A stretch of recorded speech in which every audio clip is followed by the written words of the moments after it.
अच्छा, आज का टेस्ट है यही। आप बताइए क्या चीज ऐसी है। हाँ, आपने सही कहा। मन, मन जो अदृश्य विचारों को पैदा करने की मशीन है, लेकिन दिखाई नहीं देती। पूरे शरीर का हर अंग दिखाई देता है, मन दिखाई नहीं देता। लेकिन मन एक ऐसी शक्तिशाली चीज है जो आप ही के साथ है। जब तक आप जीवित है आपके साथ है वो, पैदा होते ही मृत्यु होने तक लगातार आपके साथ है। मन आपके हर चीज को नियंत्रित कर रहा है। मतलब मन है तो हम ये खाएंगे, मन नहीं है तो नहीं खाएंगे। मन है तो जाएंगे ऊपर, नहीं मन है तो कलकत्ता में सोएंगे। मन आपको इतना नियंत्रित करता है कि वो आपको कुछ भी और करने नहीं देता, सोचने नहीं देता, चलने नहीं देता। अगर वो चाह ले तो आप उसके अधीन हैं, वो आपके अधीन हो ही नहीं पाता। जो चीज़ देखने में बिल्कुल दिखाई नहीं देती वो आपको नियंत्रित कर रही है। और उसी मन में तीनों सूत्र जो साहब ने कहे हैं, तीनों सूत्रों को किस चीज पे करने के लिए कहा है? मन से। तीनों सूत्र देखिए। पहला सूत्र, मन ही मन अपने गुरु शिव से ये कहिए, हे शिव आप मेरे गुरु हैं, मैं आपका शिष्य हूँ, मुझसे इस पर दया करिए। लेकिन मन ही मन। दूसरे सूत्र में शिव की चर्चा करिए, लेकिन शिव की चर्चा इसके लिए करिए कि स्वयं और समूह, जो खुद बोल रहा है वो और जो सुन रहा है वो, दोनों का मन शिव भाव में जाए, शिव भाव से भर जाए, आप्लावित हो जाए। लेकिन इसके पीछे भी विज्ञान ये है कि आपका मन शिव की परिधि में रहेगा तभी ऐसा हो सकेगा। मन अगर शिव की परिधि में नहीं है, घेरा में नहीं है, तो हम आपसे कितनी भी अच्छी बात अभी कहेंगे, मान लीजिए बहुत कोई ऐसी बात कह दे, लेकिन आपका मन यहाँ नहीं है। अब आपका मन यहाँ से भटक गया, कहीं और चला गया। मन जा सकता है, जाता है। आप सामने बैठे हैं, सामने में सारी बात हो रही है, लेकिन आप उठ के जब यहाँ से जाते हैं तो एक गुरुबान कह रही है कि उस समय जो ये बात हो रही थी, कितनी सुंदर पंक्ति थी ये। तो आप कह रहे हैं कि अरे क्या बात हुई थी, हम उस समय मेरा ध्यान कहीं और चला गया था, मन कहीं और चला गया, ध्यान कहीं और चला गया, यानी परिधि से बाहर चला गया। तो परिधि में आप नहीं है शिव के, शरीर से है, मन से नहीं है। तो प्रवेश किया आपके मन में, ये बात नहीं की। हम बोल रहे हैं, बच्चा कभी बोल रहा ध्यान भटक रहा है मेरा, ऐसा नहीं कि नहीं, आदमी है, भगवान तो है, कोई है नहीं, गुरु शिव है, बाकी हम तो शिव से हैं। तो अज्ञानी भी है, नहीं जानते हैं कुछ तभी शिष्य हैं, और शिष्य अज्ञानी ही होता है। हाँ, एक दिन हम लोग पूछे कि सबसे बड़ा ज्ञान क्या है, तो सबसे बड़ा ज्ञान यही है कि हम कुछ नहीं जानते हैं। जिस दिन ये समझ में आ जाएगा, समझिए आप सबसे बड़े ज्ञानी हैं। तो यही है, शिव की परिधि में अगर मेरा मन नहीं होगा, मतलब महादेव पे मेरा ध्यान अगर केंद्रित नहीं होगा, अगर साहब दीदी उस घेरे में नहीं होंगे, तो हम भी आपसे शिव की चर्चा नहीं कर सकेंगे, क्योंकि मन भटक रहा है। ऐसा नहीं, बच्चा रोया तो मेरा ध्यान जा रहा है, लेकिन जैसे ही उधर जा रहा है हम फिर खींच के ला रहे हैं, यानी कि उसी परिधि में रखे हुए हैं, तब हम बोल पा रहे हैं। और जैसे ही परिधि से निकला, एक शब्द हम नहीं बोल सकेंगे। यानी शिव की चर्चा, दूसरा सूत्र, पूरी तरह मन की परिधि में ही काम करती है। मन कहाँ रहेगा? शिव की परिधि में रहेगा, तभी काम करेगी। तीसरा सूत्र, शिव को प्रणाम करना, नमन करना। इसमें भी अगर मन नहीं हो तो प्रणाम हो सकेगा किसी को? प्रणाम तो हम लोग बहुत लोगों को करते हैं, यहाँ तक कि सीट नहीं मिले तो सीट के पास पहुँच गए हैं ट्रेन में, सीट खाली नहीं है, कोई कहता है कि सीट खाली करके कि बैठ जाइए, तो कहते हैं प्रणाम, थैंक यू थैंक यू। नहीं, बहन जी, माँ जी, भैया जी, लेकिन मन में कोई भाव न तो भैया जी के लिए है, न माँ जी के लिए है, न आंटी जी के लिए है, न दीदी जी के लिए है, बोली में है, संबोधन में है। लेकिन जिसको हम समझते हैं मेरा है, उसके लिए हमको सिर्फ संबोधन नहीं होता, वो दूसरे का हाथ कट जाए तो हम हो सकता है कुछ देर के लिए रुक के उसको देखेंगे, हो सकता है। आज का आदमी ऐसा है कि कोई मरता रहे सड़क पे तब भी गुजर जाता है, वो नहीं रुकता। तो हो सकता है कि मेरा मन लगे कि हाँ थोड़ी इंसानियत बाकी रहेगी तो शायद रुक के देखें, लेकिन जैसे ही 2-4 आदमी आ जाते हैं तो हम लोग कहते हैं कि चलिए लोग आ गए हैं, हॉस्पिटल ले जाएंगे, हम अपनी गाड़ी आगे बढ़ा देते हैं। लेकिन क्या मेरे भाई को अगर चोट लगेगी, जो मेरा भाई है उसको चोट लगेगी, तो हम इंतजार करेंगे कि 2 आदमी आया कि नहीं आया।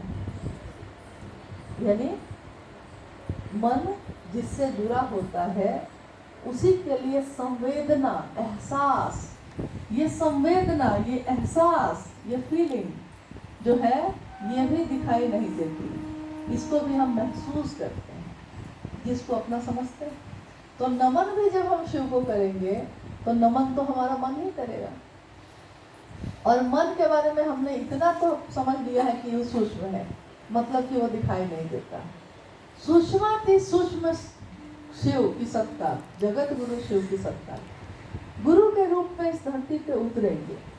ज्ञान उतरा उनका, तो उनका ज्ञान अब सूक्ष्माति सूक्ष्म है। कितना भी नीचे उतरेगा, कितना भी नीचे उतरेगा, कितना भी नीचे उतरेगा, तब भी थोड़ा सूक्ष्म ही रहेगा, पूरी तरह स्थूल तो नहीं हो सकेगा। और सूक्ष्म ज्ञान है, आध्यात्मिक ज्ञान सूक्ष्म ही होता है। तो पात्र उसके लिए क्या होगा, जिसमें आप ग्रहण कर सकिएगा वही होगा। किसमें ग्रहण कर सकिएगा, कहाँ ग्रहण करिएगा। पानी नल में चल रहा है, नल को खोल दिए, पानी गिर रहा है, लेकिन उस पानी को हम अपने में लेना चाहते हैं तो पात्र चाहिए कि नहीं चाहिए?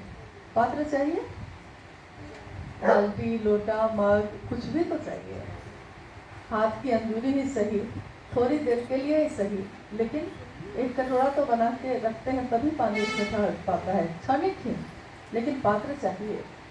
तो सुषमाति सूक्ष्म शिव की सत्ता का ज्ञान जब उतरेगा एक जीवात्मा में, एक मनुष्य में, तो उसके मन में अगर उतरेगा तो वो ज्ञान, मतलब मन जो है उसके लिए एक तरह से पात्र है कि उसी पात्र में वो उतरता है। आप सोचिए कि एक दिन साहब ने कहा कि जो मैं कहता रहा हूँ या जो मैं कह रहा हूँ या मैं जो लिख रहा हूँ, एक दिन विज्ञान इस पे रिसर्च करेगा और विज्ञान पे रिसर्च करके लोग पाएंगे कि 100% ये सच्ची बात है, परिणाम इसका यही होता है। जो आज लोग नहीं समझ पाए वो हो सकता है एक दिन विज्ञान साबित करेगा, तब समझेंगे।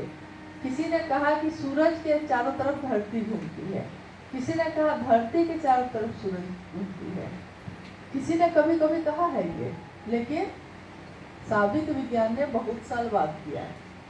आध्यात्मिक शक्ति ने पहले ही कर दिया था, लेकिन साबित बहुत दिन बाद हुआ।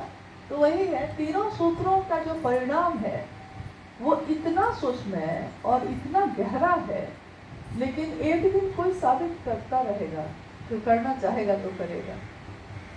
लेकिन हमारे आपके जैसे जीवात्मा के, हमारे आपके जैसे जो जीव हैं, सामान्य अति सामान्य जीवात्मा, उनके मन में वो जो परिवर्तन आता है शिव को गुरु बनाने के बाद और तीनों सूत्र करने के बाद जो होता है, वो जिसके साथ ये घटित हो रहा है वही समझ पाता है।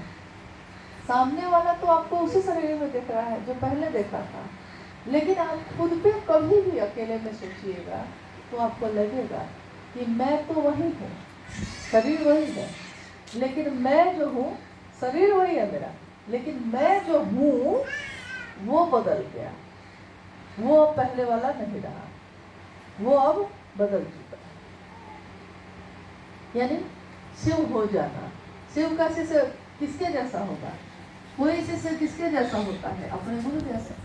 गुरु अपने शिष्य को किसके जैसा बनाते हैं? अपने जैसा।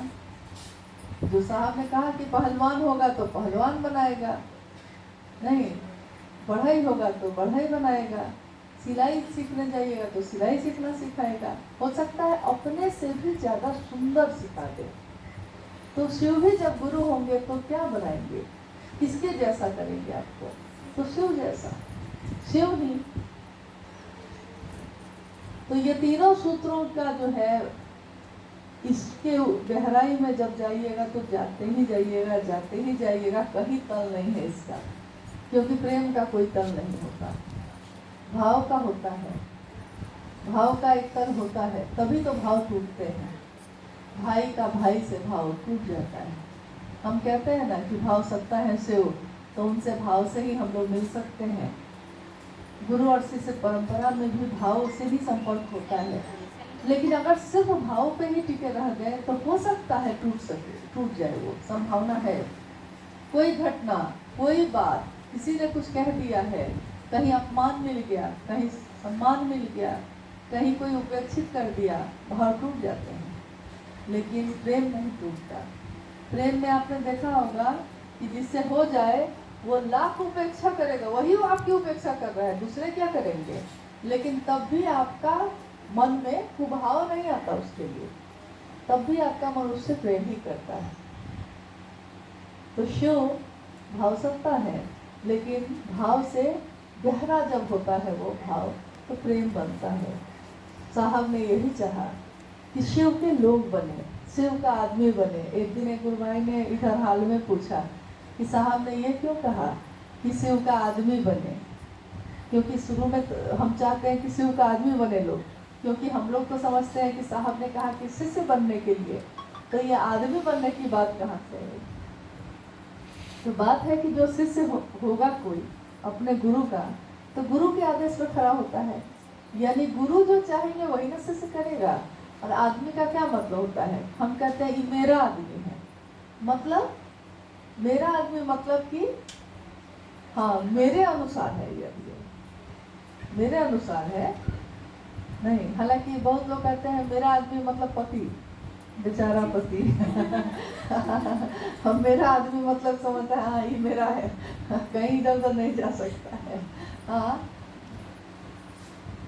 देखो अभी बोलते बोलते लगा कोई अपने पत्नी के लिए बात नहीं बोलता है मेरे मेरे, मेरे मेरी आदमी है, नहीं पत्नी तो बहुत चालाक होती है सामने से अबला बनी रहती है, अबला वो है नहीं, बहुत सोच समझ के बैठी हुई है, उसको पता है कहाँ जाइएगा, मेरा आदमी है कहने का मतलब। खैर साहब ने कहा कि भाई मैं शिवका से बनाने आया हूँ, लेकिन शिवका से बनाकर मतलब शिव के लोग, शिव का आदमी, शिव का गण, और शिव के गण जो होते हैं सब अलग अलग तरह के होते हैं, लेकिन होते सब के सब शिव के ही हैं।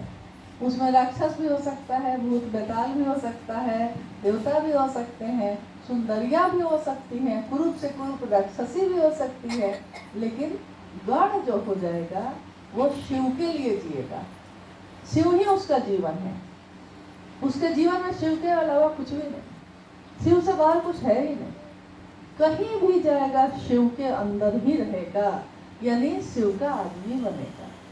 तो आज आप सुनते होंगे कभी कभी लोग चर्चाओं में कहते हैं, जैसा आपने हो सकता है सुना हो, मुझको भी कभी कभी सुनाई देता है, कोई कहता है कि मैं हरिंद्रानंद का आदमी हूँ, कोई कहता है कि मैं इसका आदमी हूँ, मैं उसका आदमी हूँ, मैं उसका आदमी हूँ।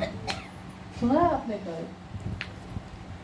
लोग सोचते हैं कि ऐसा हम कहेंगे तो साहब खुश होंगे कि हाँ हम साहब के आदमी हैं लेकिन वो किस बात से खुश होते हैं, इतना तो इतने दिन में लोगों ने समझ ही लिया होगा कि वो तो इस बात से खुश होते हैं कि आप कहिए कि मैं शिव का हूँ।